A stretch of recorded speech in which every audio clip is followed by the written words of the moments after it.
Hey friends, I'm going to be reading Unbelievable for you today.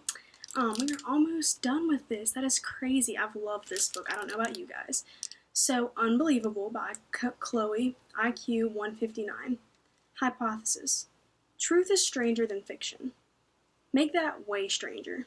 At the academy, we're taught to think outside the box. But to guess this, you'd have to be so far outside the box that you couldn't find your way back with a GPS. The disaster at Hardcastle Gym was Donovan, and by some misunderstanding, growing out of it, he'd been sent to the academy and parachuted into our lives. Abigail had been right, as usual. He didn't belong. She said it first, but since then, every one of us had at least thought it. He'd never belonged. There was not a single imaginable reason why Donovan Curtis should ever set foot inside the academy. Hypothesis. I don't care. I miss him too, Chloe, Oz admitted when I finally cracked in front of him. I think we all do, but there's no way he can ever come back. Why not? I demanded. For starters, because it comes from Dr. Schultz himself, and his word is law in this district. And second, because there are dozens of requirements for admissions into the academy, and Donovan meets none of them. Besides, what would he do here? What did he do when he was here? I countered. He brought us life. He turned Tin Man from a nameless machine into a part of the family. We got a spirit from him that we don't have anymore. And next week we're going to sleepwalk into that robotics meet and finish dead last when we could have won it all. I don't know if I even want to go to this school anymore. He was horrified. Chloe, you need the level of academic challenge. That academic challenge landed me in summer school, I snapped. And in case you forgot, Donovan had a solution for that too, and we threw him out. Katie had a choice, Oz argued. She could have stayed with us and finished the course. Why would she, after the way we treated her brother? I don't blame her a bit. I blame us. Hypothesis. Desperate times call for desperate measures. I was so upset that I did something I'd never done before. I cut school that afternoon. Not just a class or two, all of it. I hopped on a crosstown bus and rode east toward the one person who could help if anybody could. I was going to Hardcastle Middle School to find Donovan. The ride was endless, slow, stopping every tiny unstreet along the way.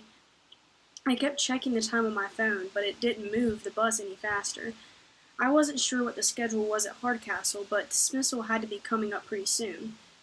To commit my first act of truancy in spotless school career only to miss Donovan would be too much to bear. I got off at the high school and started running up the hill. There he was, Atlas, Sans Globe, overlooking the boarded-up gym. I took heart. This was definitely the right place. But my first sight of middle school almost took my breath away. They were already coming out, swarming all over the campus, crowding onto buses.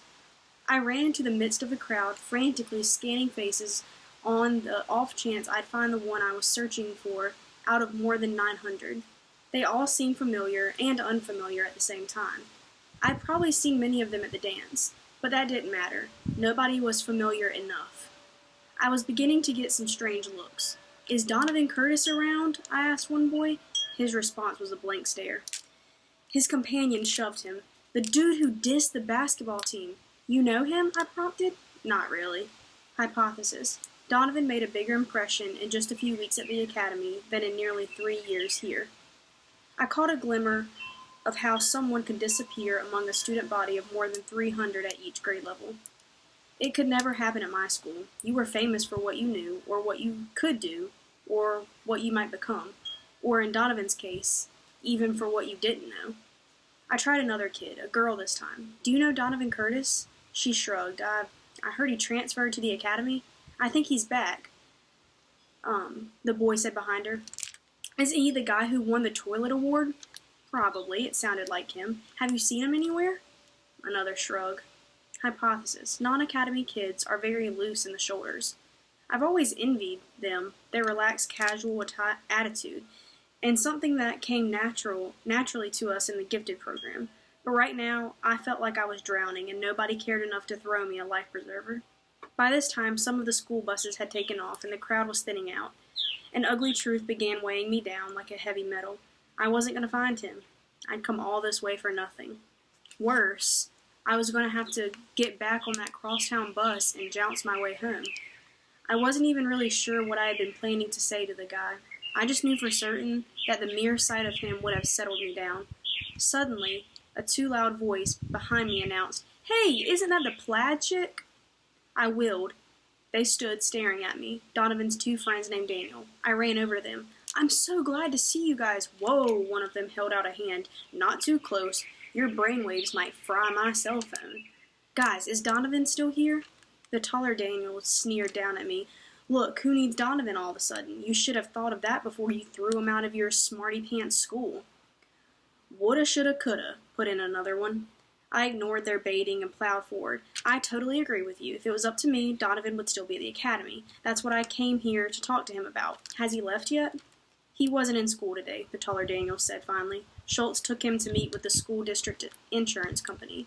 You know, the guy who busted the gym, right?" "We were eyewitnesses," added another one. And he went into this ridiculous story about how Donovan had, for no reason at all, whacked the statue on the rump with a tree branch, and all the damage had happened because the globe had disconnected and rolled down the hill. I was just about to say, "How stupid do you think I am?" when it dawned on me that the story was totally Donovan. It was exactly why he was so needed at the academy. None of us ever did anything without thinking it out in detail, making an elaborate plan. Donovan acted. Whether it was hitting a statue, or naming a robot, or stealing a motor, or finding someone to teach the growing up class, for Donovan it was as natural as breathing. "Well," I stammered, "can you give me his phone number? I really need to talk to him." Taller Daniel was indignant. "And give you brainiacs another chance to make him feel stupid? No way. He's miserable enough." And then, as if I hadn't sufficiently humiliated myself, I began to sob like a heartbroken child. Part of it was pure frustration with this wild goose chase, the fact that these two jerks could easily have put me in touch with Donovan, but they wouldn't. And part of it was this: I'd been so wrapped up in what we'd lost, how we'd suffer, and the fact that we'd have to go to summer school, I'd never even wasted a thought on how Donovan must have felt about all this. How selfish was I? Hypothesis: we don't deserve Donovan at the academy. "Hey, wait a minute," the other Daniel exclaimed. "What are you doing?" "Go ahead," I sniffled. "Let me have it. Make fun of the academy, nerd crybaby." All I wanted to do was let him know how much we miss him and how we've been like zombies since he left. Next week is the robotics meet we've been preparing for all year, and now nobody even wants to go. I didn't come here to make him feel bad. I came to tell him how sorry we are. I fell silent, catching my breath and waiting for them to laugh in my face. This was one more thing to regret for poor Donovan. He had such lousy friends. The shorter Daniel took something out of his pocket and began unfolding it. It was a TGI Friday napkin, crushed for who knows how long in a linty pocket. He handed it to me, and I blew my nose gratefully. Neither of them spoke. It was the first time I'd ever seen those guys at a loss for a snide remark. Finally, the taller Daniel spoke up. "When did you say that robotics meet was?" "Cheating investigation. Interview with Noah." Miss B: "No, you may not film this interview. I've already made enough appearances on your YouTube channel, but we'll have that conversation on another day." Noah: "We should reach 10,000 hits sometime next week. You know, based on the rate of increase of daily views. It's simple calculus." Miss B: "I know that. I'm a math teacher." "Please pay attention, Noah. Would it be possible for someone to take control of a computer that's transmitting over a secure internet connection?" Noah: "Oh, sure. You just have to create an application to decrypt the data. It's boring stuff." Miss B: "And did you make it sure Donovan passed his retest?" Noah: "I thought of it because we really needed him around here, but it wouldn't have done any good because he got kicked out anyway. You know that statue thing? That was Donovan. What a YouTube video that would have made." Miss B: "Back up. You thought of it?" "Sure, I was gonna do it, but I forgot." "And I'm supposed to believe that?" "I got busy shooting a video, and by the time I remembered the test was over, Donovan was back in class and he didn't seem upset, so I assumed he aced it. It is pretty easy, you know." "I can't believe you're being so casual about something this important. Cheating is a very grave offense, whether you do it for yourself or somebody else. You could get expelled from the academy for that." "Really?" Alright, guys. Miss Garrett will be back with you for the next chapter.